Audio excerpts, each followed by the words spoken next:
तो चैप्टर की स्टार्टिंग में हमें दिखाया जाता है वकील को, जो कि कह रहा होता है कि न्यू आईओटी सिस्टम कितना अच्छा है, इससे लोगों को ट्रैक करना कितना ईजी हो गया है। उसके बाद वो ट्रिस्टन को अपना फ़ोन दिखाकर कहता है, ये देखो, ये हमारे सिक्योरिटी गार्ड की लोकेशन है और इसमें जो रेड वाली है वो वीवी का लोकेशन है, और जितने भी ग्रीन डॉट्स दिखाई दे रहे वो सारे हमारे लोग हैं जो उस तक पहुंचने जा रहे हैं। तो ट्रिस्टन देखता है और बोलता है कि अच्छा ये बताओ कि सिक्योरिटी कम तो नहीं पड़ेगा ना, ज़्यादा से ज़्यादा सिक्योरिटी भेजे हो ना। तो वकील बोलता है कि हाँ। उसके बाद बोलता है कि एक एक इंसान पे हमारे 10 लोग भारी पड़ेंगे, और अगर ऐसा नहीं होता है तो हम लोग रिज़ाइन दे देंगे। उसके बाद वो ट्रिस्टन से मजाक करता और कहता कि तुम तो एक ब्यूटी को बचाने जा रहे हो बिल्कुल हीरो की तरह, तो कैसा लग रहा है। तो ट्रिस्टन बोलता है कि इस टाइम मजाक करना बंद करो, मैं बस उसका एहसान चुका रहा हूँ क्योंकि उसने हमारी कंपनी को बहुत ही कम दाम में शेयर दिया था। तो ये सुन के वकील सोचता है कि हाँ, मुझे सब समझ में आ रहा है कि तुम अपना फीलिंग्स कैसे छुपा रहे हो और अपना फीलिंग्स का सामना नहीं करने पा रहे हो। उसके बाद सीन शिफ्ट होता है और हमें दिखाया जाता है बीवी के साइड, जहाँ गुंडे लोग धक्का दे के उसे रूम में लाते हैं और बोलते हैं कि ये देखो तुम्हारी मॉम है। तो बीवी मॉम को देख के पैनिक कर जाती है और जल्दी से मॉम के पास जाकर बोलती है कि मॉम आप ठीक हो ना। तो उसकी मॉम बोलती है कि बीवी यहाँ से भाग जाओ, नहीं तो ये लोग तुम्हें भी मार देंगे, यहाँ से भाग जाओ और पुलिस को जाके सब कुछ बता दो। और ऐसे बोल ही रही होती है तभी गुंडे लोग आकर हमारी बीवी का हाथ पकड़ लेते हैं और उसे खींच कर दूर ले जाते हैं। और मेन गुंडा बोलता है कि मिस मुर्रे, दोबारा तुमसे मिलकर अच्छा लगा। और इधर बीवी कुछ सोच ही रही होती है तभी मेन गुंडा का चमचा आता है और बोलता है कि बॉस, इवलिन अच्छे से बिहेव नहीं कर रही थी, इसलिए मैंने उसे गाड़ी पर ही रुकने के लिए कहा है, क्योंकि मुझे लगता था कि इवलिन कुछ ना कुछ गड़बड़ कर सकती है। और मैंने दूसरे गुंडे को बोल दिया है कि वो इवलिन पे नज़र रखे ताकि वो कहीं भागे ना। तो मेन गुंडा बोलता है कि हाँ तुम ठीक किए, क्योंकि मुझे भी इवलिन पे बिल्कुल भी भरोसा नहीं है, वो हमेशा बेचैन रहती है। लेकिन मिस मुर्रे का तो हम लोग सारा बात सुनेंगे, है ना। उसके बाद वो बीवी को बोलता है कि जैसा कि मिस मुर्रे आपने सुना होगा कि हमें 5 मिलियन चाहिए, उससे 1 रुपया कम नहीं, उससे 1 रुपया ज़्यादा चलेगा। तो तुम्हें इतना सारा पैसा देने का सिर्फ 1 दिन का टाइम दिया जाता है।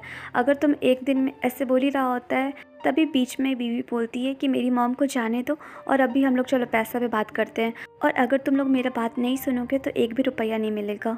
तो गुंडा हमारी बीवी को टच करके बोलता है कि मिस मुर्रे, तुम जानती हो ना कि तुम इस टाइम किस सिचुएशन के बीच में फंसी हो। और वो आगे कुछ कुछ बोलने जा ही रहा होता है तभी बीवी की मॉम उसे किसी तरह से ढकेलती और बोलती है कि मेरी बेटी को टच मत करो। तभी दूसरा गुंडा वहाँ पे आकर बीवी की मॉम को मार के ढकेल देता है और ये सब देख के बीवी पैनिक कर जाती है। उसके बाद गुंडा बोलता कि यहाँ पे अब जो कुछ भी होगा उसके लिए मुझे ब्लेम मत करना, उसके लिए तुम लोग खुद ही जिम्मेवार हो। उसके बाद मेन गुंडा सारे गुंडों को इशारा करता है कुछ करने के लिए, तो सारे गुंडे लोग बीवी को पकड़ लेते हैं और मेन गुंडा कैमरा ऑन करके बीवी के सामने आ जाता है और बाकी गुंडों को बोलता है कि सबसे पहले कौन जाना चाहेगा। तो एक गुंडा बोलता है कि सबसे पहले मैं, और वो बीवी को एक शटक मारता है जिसके कारण बीवी का जो कैमरा वाला चीज़ होता है वो गिर जाता है नीचे।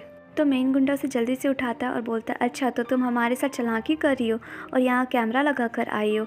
तो बीवी बोलती है कि हाँ, यहाँ पे तुम लोग जो भी कुछ कर रहे हो वो ऊपर वहाँ अपलोड भी हो रहा है, ये लाइव चल रहा है, समझ गए। और मैंने पुलिस को इन्फॉर्म कर दिया है तो वो जल्दी आते होंगे। उसके बाद बीवी पास्ट के मोमेंट को याद कर रही होती है जिसमें वो डिटेक्टिव लॉय से कह रही होती है कि डिटेक्टिव लॉय, मुझे आपसे एक ज़रूरी काम है, एक्चुअली मैं आपसे एक रिक्वेस्ट करना चाहती हूँ। उसके बाद बोलती कि बात ये है कि मुझे इन गुंडों को जेल में भिजवाने के लिए कुछ ऐसा एविडेंस का ज़रूरत होगा जिसके कारण वो कभी जेल से बाहर ना निकल पाए। इसमें मुझे आपकी हेल्प चाहिए और आपका जितना भी प्राइस होगा मैं सारा कुछ दूंगी। तो डिटेक्टिव लॉय बोलता है कि मिस मुर्रे, आप जैसा चाह रही हो उतना सिंपल तो है नहीं, पर मैं इसके बारे में ज़रूर सोचूंगा। उसके बाद बोलता है कि मिस मुर्रे, अगर कोई भी और एक्स्ट्रा काम होगा तो आप मुझे ज़रूर बताइए। और उसके बाद फिर वो एक कैमरा निकाल कर देता है और बोलता है कि ये एक कैमरा है और इसमें लाइव रिकॉर्ड और प्ले दोनों होता है, तो इसे अपने साथ ले जाओ, अगर किसी भी मुसीबत में फंसोगी तो ये तुम्हारा काम देगा और मैं तुम्हारा सेफ्टी का पूरा ध्यान भी रखूँगा। उसके बाद सीन शिफ्ट होता है और हमें दिखाया जाता है कि बीवी दूसरा पास्ट का मोमेंट याद कर रही होती है जिसमें वो बोल रही होती है कि मॉम मैं आपको जल्दी बचा लूँगी। उसके बाद वो डिटेक्टिव को कॉल करती है और बोलती है कि डिटेक्टिव लॉय, वो गुंडे मेरी मॉम को पकड़ लिए हैं। उसके बाद सीन प्रेजेंट में शिफ्ट होता है और हमें दिखाया जाता है गुंडा को, जो कि बोल रहा होता है कि बॉस अब हमें क्या करना चाहिए। तो मेन गुंडा बहुत ही गुस्से में बोलता है कि तुम्हारा इतना हिम्मत कैसे हुआ कि तुम मुझे धोखा दो, और ऐसे बोल के बीवी को एक चटाक लगाता है। तो बीवी मुस्कुराकर बोलती है कि अब तुम लोग नहीं बचोगे। उसके बाद सीन शिफ्ट होता है और हमें दिखाया जाता है हेलीकॉप्टर को और बहुत सारे पुलिस लोग जो वहाँ पे पहुँच चुके हैं और जल्दी जल्दी सारे गुंडे लोग को बंदी बना रहे हैं।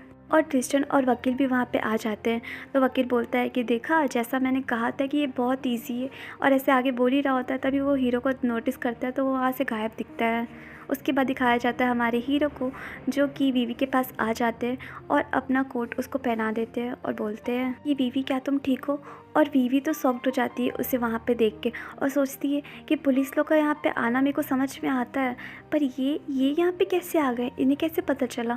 और वो ऐसे सोच ही रही होती, तभी ट्रिस्टन देखते हैं कि उसके गाल में पूरा चोट लगा हुआ है, और वो उसके गाल तक अपना हाथ लेके जाते हैं, फिर वापस पीछे कर लेते हैं और बोलते हैं कि क्या ये तुम्हें दर्द दे रहा है? उसके बाद बोलते हैं कि अच्छा कोई बात नहीं, मैं तुम्हें हॉस्पिटल लेके चलूँगा। तो वी बोलती है कि थैंक यू मिस्टर लॉसन, मैं ठीक हूँ, और ये बस छोटी सी चोट है। और वो ब्लश भी कर रही होती है। उसके बाद पीछे पलट के देखती है तो उसकी मॉम बेहोश होती है, तो जल्दी से जाती है और बोलती है कि मॉम, और ऐसे जा ही रही होती तभी उसे चक्कर जैसा आ रहा होता है, और जैसे गिरने वाली होती है जाके ट्रिस्टन उसे संभाल लेते हैं और बोलते हैं कि बीवी तुम परेशान मत हो, मैं तुम्हारी मॉम को संभाल लूँगा। उसके बाद वो उसकी मॉम को कैरी कर लेता है और बोलता है कि बीवी, क्या तुम खुद से चल सकती हो? तो बीवी बोलती है कि हाँ।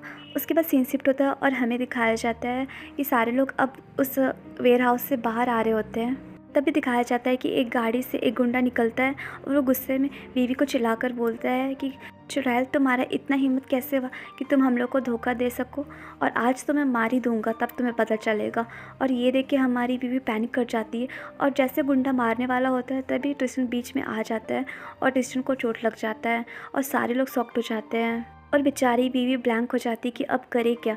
तभी वो गुंडा बोलता है कि आज तो तुम मरोगे, और वो फिर से मारने जा ही रहा होता है। तभी ट्रिस्टन अच्छे से उन लोग को सबक सिखाता है। उसके बाद वो गिरने लगता है तो बीवी जल्दी से संभालती है, और सारे पुलिस लोग भी भाग भाग कर आ रहे होते हैं। तभी एक पुलिस यूरिन को पकड़ कर लाता है और बोलता है कि ये देखो, एक और पर्सन थी यहाँ पे। तो इलिन रोते रोते बोलती कि मुझे भी ये लोग पकड़ कर लाए हैं, मैं भी विक्टिम हूँ, और ये मेरी मॉम और मेरी बहन है, तो तुम मेरे साथ ऐसा नहीं कर सकती, तुम मुझे खींच कर नहीं लेके जा सकते। उसके बाद वो किसी तरह से अपना हाथ छुड़ा लेती है और जल्दी से अपनी मॉम के पास जाकर बोलती कि मॉम, आप जग जाइए। उसके बाद वो ट्रिस्टन को देखती है और गुस्से में सोचती, अच्छा तो ये वही है चार्ल्स का अंकल मिस्टर लॉसन।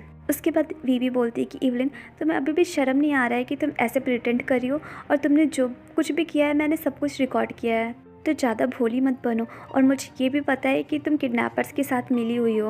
और ऐसे बोल के वो अपना हिडन कैमरा दिखा रही होती है। तो इवन पुलिस लोग को बोलती कि ऐसा कोई बात नहीं है, मैं भी तो विक्टिम हूँ। ये वीवी कुछ भी कह रही है इस टाइम, इसलिए इसका बात मत सुनो। तो वीवी बोलती है कि तुम्हारा इतना हिम्मत कैसे हो रहा है कि तुम अभी भी झूठ बोल रही हो, और जेल तुम्हारा वेट कर रहा है, समझ गई। तभी वकील बोलते हैं पुलिस लोग को कि इस इवलिन को पकड़ लो। तो पुलिस लोग जल्दी से जाकर उसे पकड़ लेता है और गाड़ी में बैठाने के लिए लेक रहा होता है। तभी इवलिन गुस्से में बोलती है कि वीवी, तुम बहुत ही ज़्यादा घटिया हो, तुम एक तो चार्ल्स के साथ इंगेजमेंट करी हो और साथ में उसके अंकल को सीड्यूस करने का भी ट्राई करी हो, और वो भी इसलिए ना क्योंकि तुम्हें पता है कि ट्रिस्टन चार्ल्स से ज़्यादा रिच और पावरफुल है ना, इसी के चलते तुम ये सब कर रही हो ना। तो ये सब सुन के पुलिस लोग सारे शॉक्ड हो जाते हैं और सोचते हैं कि क्या। उसके बाद इवलिन बोलती कि वीवी, मुझे तुम्हारा सारा चालाकी समझ में आता है, तुम अपना राज किसी के सामने खोलना नहीं चाहती थी, इसलिए मुझे इस तरह से गिरफ्तार करवा के भिजवा रही है ताकि तुम्हारा राज ना खुले, है ना, और तुम्हारी जैसी घटिया लड़की कोई नहीं होगी। और ये सब सुन के वकील सोच रहा होता है, ओ गॉड, ये लड़की क्या क्या बक रही है, इसके कारण बहुत ही प्रॉब्लम हो सकता है। उसके बाद वीवी बोलती है कि नॉनसेंस जैसा बात मत करो इवलिन, तुम ऐसा झूठ कैसे बोल सकती हो जबकि तुम ये जानती हो कि ट्रिस्टन से मेरा कोई लेना देना नहीं है। और इधर दिखाया जाता है पुलिस लोग को, जो कि कुछ कुछ अपना बात कर रहा होता है इस टॉपिक पे, और वकील ये सब नोटिस कर रहा होता है। इसलिए वो पुलिस लोग को बोलता है कि इस पागल औरत को जल्दी से कार में बैठा के पुलिस स्टेशन ले जाओ, क्योंकि एक तो इसने अपनी खुद की मॉम को किडनैप करने का कोशिश किया, तो इसके किसी भी बात पे भरोसा नहीं किया जा सकता, तो इसे उठाओ और लेके जाओ। उसके बाद वो पुलिस लोग को बोलता है कि तुम्हें पता है ना कि क्या करना है। तो पुलिस लोग बोलता है कि हाँ। तभी इवलिन बोलती है कि वीवी, एक तो तुम इतना घटिया काम किए हो ट्रिस्टन के साथ, और ऊपर से अपना राज छुपाने के लिए मुझे जेल भेज रही हो, तुम्हें इसकी कीमत चुकानी पड़ेगी। तो ये सब सुन के वकील सोच रहा होता है, ओ गॉड, ये तो और ही ज़्यादा मुसीबत खड़ा करी है, एक तो इतना कुछ बोल दिए, अब सारे लोग सुनेंगे तो क्या सोचेंगे, और जल्दी ये सारी बातें लॉसन ग्रुप तक भी पहुंच जाएगी, तो मैं कैसे सारा सिचुएशन को हैंडल करूँगा। तो गाइस, चैप्टर यहीं पे एंड हुआ, और आप लोग मुझे कमेंट करके ज़रूर बताइएगा कि अब आप लोग को ये स्टोरी कैसी लग रही है, और प्लीज़ चैनल को लाइक शेयर एंड सब्सक्राइब कीजिए। Bye bye.